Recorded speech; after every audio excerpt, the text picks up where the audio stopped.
പ്രതിപക്ഷ കക്ഷികളും അതോടൊപ്പം തന്നെ RSSും ജനസംഘവും ഒക്കെ കൂടി ചേർന്ന് തീരുമാനിച്ചു. ഈ പ്രത്യക്ഷ സമരം തീരുമാനിച്ചപ്പോൾ പോലീസിൻ്റെ ഭാഗത്തുനിന്ന് വളരെ വളരെ രൂക്ഷമായ ക്രൂരമായ മർദ്ദനമുറകൾ അവർ പ്രയോഗിച്ചു.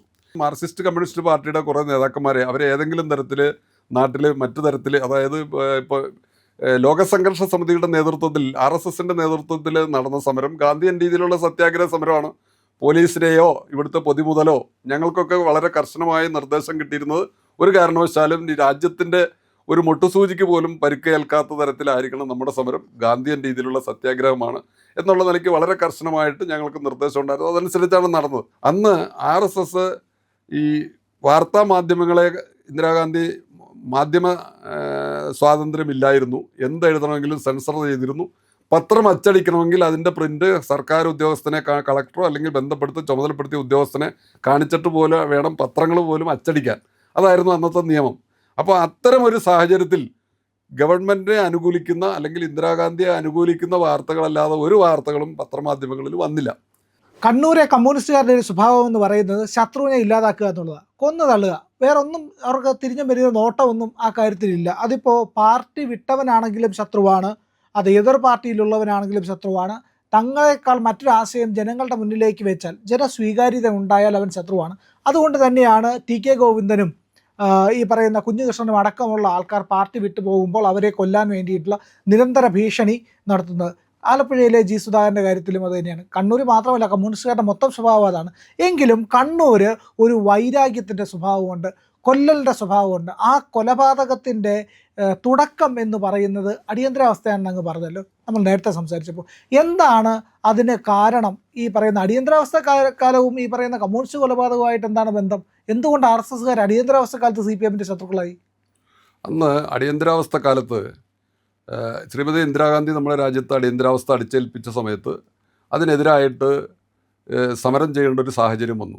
അപ്പോൾ അതിലിവിടുത്തെ പ്രതിപക്ഷ രാഷ്ട്രീയ കക്ഷികളൊക്കെ തന്നെ ലോകനായക് ജയപ്രകാശ് നാരായണൻ്റെ നേതൃത്വത്തിൽ ലോക സംഘർഷ സമിതി എന്ന് പറഞ്ഞിട്ടൊരു സമിതി രൂപീകരിച്ചു.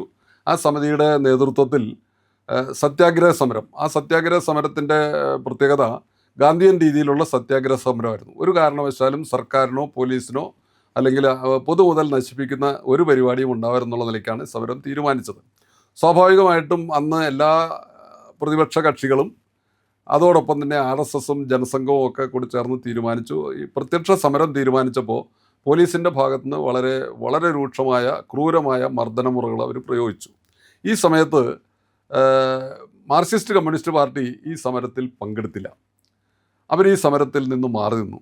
അവർ വലിയ വിപ്ലവ പാർട്ടിയാണെന്നൊക്കെ അവകാശപ്പെടുന്നുണ്ടെങ്കിലും അന്ന് അവരുടെ യുവജന സംഘടന KSYF, ഇന്നത്തെ DYFIയുടെ അന്നത്തെ രൂപം KSYF എന്നായിരുന്നു അന്ന് അവരുടെ സംഘടനയുടെ പേര്. അതിൽ സംഘടനയുടെ ചെറുപ്പക്കാരൊക്കെ RSSൻ്റെ പ്രവർത്തകന്മാർ ഈ സമരത്തിൻ്റെ ഭാഗമായിട്ട് അറസ്റ്റ് വരിക്കുന്നു, പോലീസ് മർദ്ദനം ഏറ്റുവാങ്ങുന്നു, ജയിലിൽ പോകുന്നു. ഇത് നിരന്തരം ഏതാണ്ട് 2 മാസക്കാലം തുടർച്ചയായിട്ട് ഇത് കണ്ടുകൊണ്ടിരിക്കുന്ന സമയത്ത് വിപ്ലവ പാർട്ടി എന്ന് അവകാശപ്പെടുന്ന മാർക്സിസ്റ്റ് കമ്മ്യൂണിസ്റ്റ് പാർട്ടിയുടെ യുവജന സംഘടനയോട് പാർട്ടി ഒന്നും ചെയ്യരുതെന്ന് പറയുന്നു. അങ്ങനെ ആ അടിയന്തരാവസ്ഥ കാലത്ത് പാർട്ടിയുടെ ഭാഗത്തുനിന്ന് ഇതിനെതിരെ രാജ്യത്തെ ജനാധിപത്യത്തെ കശാപ്പ് ചെയ്തതിനെതിരായിട്ടുള്ളൊരു പ്രതികരണം ഇല്ലാതെ വന്നു. അങ്ങനെ അടിയന്തരാവസ്ഥയോട് കൂടിയിട്ട് അതിലുള്ള ചെറുപ്പക്കാർ RSSൽ ആകൃഷ്ടരായി. അവർ RSSൻ്റെ ശാഖകളിൽ വരാൻ തുടങ്ങി, RSSൻ്റെ പ്രവർത്തനങ്ങളുമായിട്ട് സഹകരിക്കാൻ തുടങ്ങി. ഇത്തരമൊരു സാഹചര്യം ഉണ്ടായി. ഈ ഒരു സാഹചര്യത്തെ പ്രതിരോധിക്കാൻ വേണ്ടി മാർക്സിസ്റ്റ് കമ്മ്യൂണിസ്റ്റ് പാർട്ടി കണ്ടുപിടിച്ച ഒരു പ്രധാന മാർഗമായിരുന്നു, അങ്ങനെ നമ്മുടെ പാർട്ടിയിൽ നിന്ന് പോകുന്ന യുവാക്കന്മാരെ അങ്ങനെ പാർട്ടി മാറിപ്പോയി RSSൽ പോയി ചേർന്നാൽ അത്തരം ആളുകളെ ജീവനോടെ വെച്ചേക്കില്ല എന്നുള്ള നിലയ്ക്ക് സൂചന കൊടുക്കാൻ വേണ്ടിയിട്ട്. അതിനു മുൻപും അക്രമ രാഷ്ട്രീയം അവരുടെ ഒരു മുഖമുദ്രയാണെങ്കിൽ കൂടി ഈ അടിയന്തരാവസ്ഥയിൽ അവരുടെ പാർട്ടിയിൽ നിന്ന് അണികൾ, യുവാക്കന്മാർ ഒഴുകാൻ തുടങ്ങിയ സമയത്ത് അവരത് വളരെ കാര്യമായിട്ട് സീരിയസ് ആയിട്ട് എടുത്തിട്ട് അവർ കൊലപാതക രാഷ്ട്രീയം കണ്ണൂരിൽ തുടങ്ങാൻ വളരെ ശക്തമായ രീതിയിൽ അവർ തുടങ്ങി. അങ്ങനെ അതിൽ നിന്നും മാറി വന്ന യുവാക്കന്മാരെയാണ് പ്രധാനമായിട്ടും അവർ ആദ്യകാലത്ത് കൊന്നത്.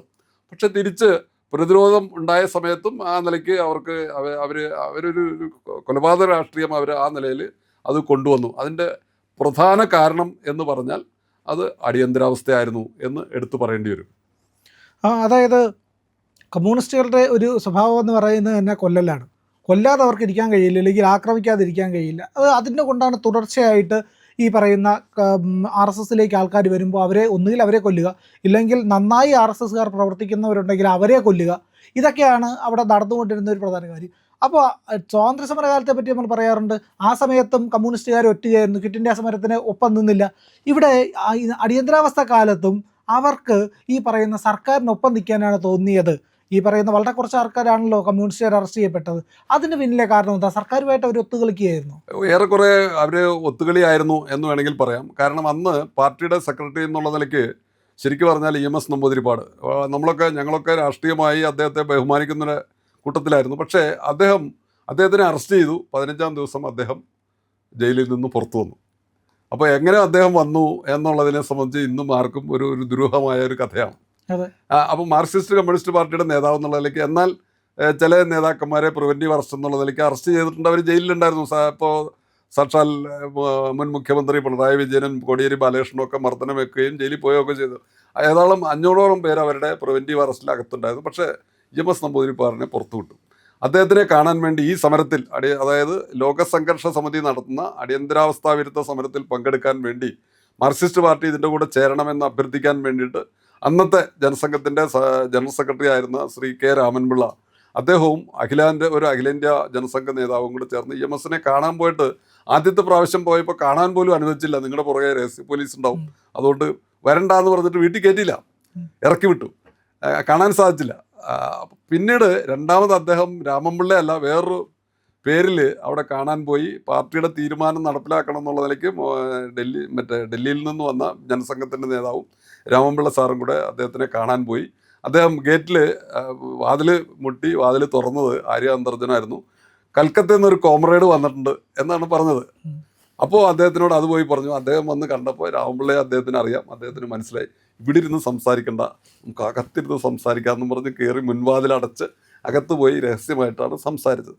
രാമൻപിള്ള സാറും ജനസംഘത്തിൻ്റെ നേതാവും കൂടെ അദ്ദേഹത്തിനോട് വളരെ ക്ലിയറായിട്ട്, നിങ്ങൾ ഈ സമരത്തിൽ, അന്നും പ്രതിപക്ഷ രാഷ്ട്രീയ പാർട്ടി കേരളത്തിലെ മാർക്സിസ്റ്റ് കമ്മ്യൂണിസ്റ്റ് പാർട്ടിയാണ്, നിങ്ങൾ ഈ സമരത്തിന് നേതൃത്വം കൊടുക്കണം, ഞങ്ങളുടെ ആളുകൾ സമരം ചെയ്യാൻ തയ്യാറാണ്, ഇതിൻ്റെ നേതൃത്വം നിങ്ങൾ ഏറ്റെടുക്കണം, ഞങ്ങൾ സമരം ചെയ്യാൻ തയ്യാറാണ്, അതാണ് പറഞ്ഞത്. അപ്പോൾ അങ്ങനെ പറഞ്ഞിട്ട് പോലും അവർ പറഞ്ഞു ഞങ്ങൾ ഈ സമരത്തിൽ പങ്കെടുക്കാനില്ല, ഞങ്ങളുടെ സഖാക്കന്മാരെ തല്ലുകൊള്ളിക്കാനില്ല എന്നൊക്കെ പറഞ്ഞിട്ട് അവരതിൻ്റെ മുടന്തൻ ന്യായങ്ങളൊക്കെ പറഞ്ഞ് പോയി. ഇന്ദിരാഗാന്ധിയെ ഒരു തരത്തിൽ പറഞ്ഞാൽ അവർ പിന്തുണയ്ക്കുന്ന തരത്തിലുള്ള ഒരു സംവിധാനമാണ് അവർ ചെയ്തത്.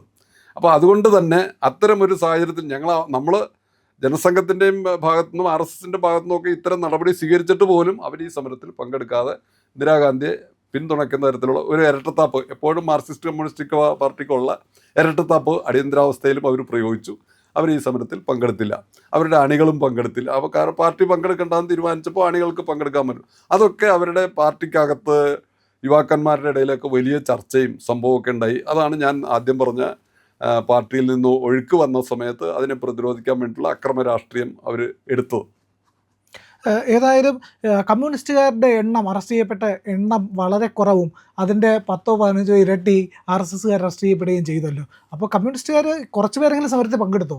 ഇല്ല, അവർ മുഴുവൻ പ്രിവെൻറ്റീവ് അറസ്റ്റായിരുന്നു. അതായത് മാർക്സിസ്റ്റ് കമ്മ്യൂണിസ്റ്റ് പാർട്ടിയുടെ കുറേ നേതാക്കന്മാരെ അവർ ഏതെങ്കിലും തരത്തിൽ നാട്ടിൽ മറ്റു തരത്തിൽ, അതായത് ഇപ്പോൾ ലോകസംഘർഷ സമിതിയുടെ നേതൃത്വത്തിൽ RSSൻ്റെ നേതൃത്വത്തിൽ നടന്ന സമരം ഗാന്ധിയൻ രീതിയിലുള്ള സത്യാഗ്രഹ സമരമാണ്. പോലീസിനെയോ ഇവിടുത്തെ പൊതുമുതലോ ഞങ്ങൾക്കൊക്കെ വളരെ കർശനമായ നിർദ്ദേശം കിട്ടിയിരുന്നത് ഒരു കാരണവശാലും ഈ രാജ്യത്തിൻ്റെ ഒരു മുട്ടുസൂചിക്ക് പോലും പരിക്കേൽക്കാത്ത തരത്തിലായിരിക്കണം നമ്മുടെ സമരം, ഗാന്ധിയൻ രീതിയിലുള്ള സത്യാഗ്രഹമാണ് എന്നുള്ള നിലയ്ക്ക് വളരെ കർശനമായിട്ട് ഞങ്ങൾക്ക് നിർദ്ദേശം ഉണ്ടായിരുന്നു. അതനുസരിച്ചാണ് നടന്നത്. മാർക്സിസ്റ്റ് പാർട്ടി എപ്പോഴും അക്രമ സമരത്തിൻ്റെ മാർഗമായതുകൊണ്ട് പോലീസ് ഉദ്യോഗസ്ഥന്മാർ ഇവരുടെ ഭാഗത്തുനിന്ന് അങ്ങോട്ട് അക്രമം ഉണ്ടാവുമോ, നാട്ടിൽ അക്രമം ഉണ്ടാവുമോ, ഇതൊക്കെ അവർക്കും ആ നിലയ്ക്ക് ഗവൺമെൻറ്റിനും ആ കാര്യത്തിൽ ഭയം ഉണ്ടായിരുന്നതുകൊണ്ട് അവരെ കുറേ പേര്, അതിൻ്റെ നേതാക്കന്മാരെ കുറേ പേര് അറസ്റ്റ് ചെയ്തു. അങ്ങനെയാണ് ഏതാണ്ട് 500ഓളം ആളുകൾ പ്രിവെൻറ്റീവ് അറസ്റ്റിൽ മാർക്സിസ്റ്റ് പാർട്ടിയുടെ അകത്തുണ്ടായിരുന്നു. പക്ഷേ ഈ ഞങ്ങളെ സംബന്ധിച്ച്, RSSൻ്റെ പ്രവർത്തകന്മാരെ സംബന്ധിച്ച് ഞങ്ങളുടെ നേതൃത്വം ഞങ്ങളോട് ഈ സമരത്തിൽ പങ്കെടുക്കുന്നതിന് മുമ്പ് ഞങ്ങൾക്ക് തന്ന നിർദ്ദേശം, ഈ സമരത്തിൽ നിങ്ങൾ പങ്കെടുത്താൽ നിങ്ങൾ ജീവനോടെ തിരിച്ചു വരും എന്നുള്ളതിന് ഉറപ്പില്ല, നിങ്ങൾക്ക് എന്ത് സംഭവിക്കുന്നുള്ളതിന് യാതൊരു ഉറപ്പുമില്ല, നിങ്ങൾ നിലവിൽ ചെയ്തുകൊണ്ടിരിക്കുന്ന ജോലി കാര്യങ്ങൾ അതൊന്നും തിരിച്ചു വന്നാൽ ഉണ്ടാവും എന്നുള്ളതിന് ഉറപ്പില്ല എന്ന് വളരെ വ്യക്തമായി ഞങ്ങൾക്ക് പറഞ്ഞ് ബോധ്യപ്പെടുത്തിയിട്ടാണ് ഈ സമരത്തിലെ ഞങ്ങൾ അയച്ചത്. എന്നിട്ട് ഞങ്ങൾ തയ്യാറായി ഈ സമരത്തിൽ പോയി. നേരെ മറിച്ച് ഞങ്ങൾ ഒന്നും പ്രതീക്ഷിച്ചിട്ട് ആ നിലയ്ക്ക് പോയതല്ല, ഞങ്ങൾ ഈ സമരത്തിൽ പങ്കെടുത്തു. അതുപോലെ തന്നെ ഞങ്ങൾ ഈ സമരം ഞങ്ങൾ ചെയ്തു. 7500ഓളം പേര് RSSന്റെ ജനസംഘത്തിൻ്റെ പ്രവർത്തകന്മാർ ഈ സത്യാഗ്രഹ സമരത്തിൽ പങ്കെടുത്ത് പോലീസിൻ്റെ ക്രൂരമർദ്ദനങ്ങൾ ഏറ്റുവാങ്ങി ജയിൽവാസം അനുഭവിച്ചു.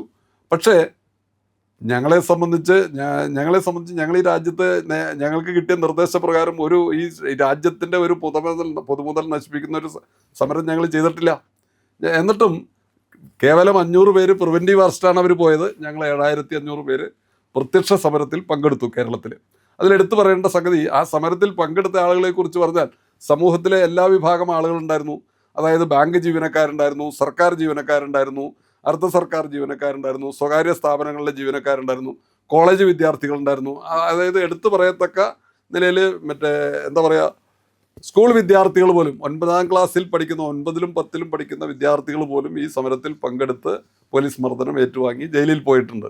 ഇനി സമൂഹത്തിലെ എല്ലാ വിഭാഗം ആളുകളും എന്ന് പറഞ്ഞാൽ അതിൽ എടുത്തു പറയേണ്ട ഒരു സംഗതി, അന്നത്തെ കാലത്ത് 1975 വയനാട് ജില്ലയിലെ ആദിവാസി വിഭാഗത്തിൽപ്പെട്ട 14 സംഘത്തിൻ്റെ സ്വയംസേവകന്മാർ ഈ സമരത്തിൽ പങ്കെടുത്ത് പോലീസ് മർദ്ദനമേറ്റ് ജയിലിൽ പോയിട്ടുണ്ട്. അന്ന് അവരെ മർദ്ദിക്കുമ്പോൾ പോലീസ് ചോദിച്ചു, നിനക്കിതിനകത്ത് എന്താ കാര്യം, ഇത് സവർണന്മാരുടെ പാർട്ടിയല്ലേ എന്നാണ് ആദിവാസികളെ മർദ്ദിച്ചപ്പോൾ അവരോട് ചോദിച്ചത്. അത്തരം സംഭവങ്ങൾ പോലും ഉണ്ടായിട്ടുണ്ട്. അപ്പോൾ സമൂഹത്തിലെ എല്ലാ ആളുകളും ഈ സമരത്തിൽ പങ്കെടുക്കുന്ന തരത്തിലായിരുന്നു RSS ഈ സമരത്തെ നയിച്ചതും കൊണ്ടുപോയതും അത് കൈകാര്യം ചെയ്തത്. അതായത് കമ്മ്യൂണിസ്റ്റുകാരുടെ പങ്ക് എന്ത് എന്ന് ചോദിച്ചു കഴിഞ്ഞാൽ വട്ടപൂജ്യമാണെന്ന് പച്ചയ്ക്ക് പറയാൻ കഴിയുന്നതാണല്ലേ? തീർച്ചയായിട്ടും കമ്മ്യൂണിസ്റ്റുകാരുടെ പങ്ക് അത്രയേ ഉള്ളൂ ഇതിനകത്ത്. ഇനി അതിൽ തന്നെ ഞാൻ എടുത്തു പറയാമെന്ന് കാരണം, അന്ന് RSS ഈ വാർത്താ മാധ്യമങ്ങളെ, ഇന്ദിരാഗാന്ധി മാധ്യമ സ്വാതന്ത്ര്യമില്ലായിരുന്നു, എന്തെഴുതണമെങ്കിലും സെൻസർ ചെയ്തിരുന്നു. പത്രം അച്ചടിക്കണമെങ്കിൽ അതിൻ്റെ പ്രിൻ്റ് സർക്കാർ ഉദ്യോഗസ്ഥനെ, കളക്ടറോ അല്ലെങ്കിൽ ചുമതലപ്പെടുത്തിയ ഉദ്യോഗസ്ഥനെ കാണിച്ചിട്ട് പോലെ വേണം പത്രങ്ങൾ പോലും അച്ചടിക്കാൻ. അതായിരുന്നു അന്നത്തെ നിയമം. അപ്പോൾ അത്തരം ഒരു സാഹചര്യത്തിൽ ഗവൺമെൻറ്റിനെ അനുകൂലിക്കുന്ന അല്ലെങ്കിൽ ഇന്ദിരാഗാന്ധിയെ അനുകൂലിക്കുന്ന വാർത്തകളല്ലാതെ ഒരു വാർത്തകളും പത്രമാധ്യമങ്ങളിൽ വന്നില്ല. പക്ഷേ RSS അതിൻ്റെ നേതൃത്വത്തിൽ എല്ലാ രാജ്യത്താകമാനം മുഴുവൻ ഭാഷകളിലും അതായത് ഇവിടെ കേരളത്തിൽ അതിൻ്റെ പേര് പ്രസിദ്ധീകരണങ്ങൾ ഇറക്കി, വാർത്താ പത്രികകൾ ഇറക്കി. കേരളത്തിൽ അതിൻ്റെ പേര് കുരുക്ഷേത്രം എന്നായിരുന്നു.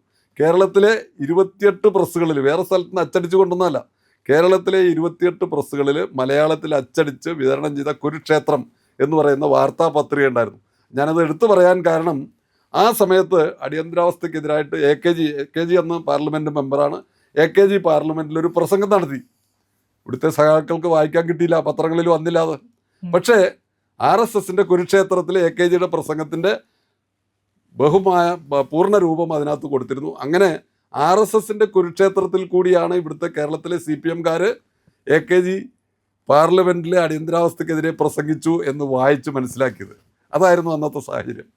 ഇന്ത്യ ലൈവ് ഇതുവരെ സബ്സ്ക്രൈബ് ചെയ്യാത്ത പ്രിയപ്പെട്ട പ്രേക്ഷകർ ഇപ്പോൾ തന്നെ അത് ചെയ്യണം. പരമാവധി നിങ്ങളുടെ സുഹൃത്തുക്കളോടും ബന്ധുക്കളോടും പറഞ്ഞ് ഇങ്ങനെ ഒരു ചാനലുണ്ട്, അത് നേര് പറയുന്ന ഒരു ചാനലാണ് എന്ന് നിങ്ങൾക്ക് ബോധ്യമുണ്ടെങ്കിൽ അത് സബ്സ്ക്രൈബ് ചെയ്യാൻ അവരോടും പറയാം. ഒപ്പം നമുക്ക് 2 ചാനലുകൾ കൂടിയുണ്ട്. നമ്മളൊരു ഡിവോഷണൽ ചാനലുണ്ട്, പുണ്യം ബൈ ഇന്ത്യ ലൈവ്. C4N എന്ന് പറയുന്ന മറ്റൊരു ചാനലും കൂടിയുണ്ട്, ന്യൂസ് ചാനലാണ്. ഈ 2 ചാനലുകൾ കൂടി നിങ്ങളൊന്ന് സബ്സ്ക്രൈബ് ചെയ്യണം. ഇന്ത്യ ലൈവ് സബ്സ്ക്രൈബ് ചെയ്യണം. ഇന്ത്യ ലൈവ് മലയാളം, പുണ്യം ബൈ ഇന്ത്യ ലൈവ്, C4N മറക്കരുതേ.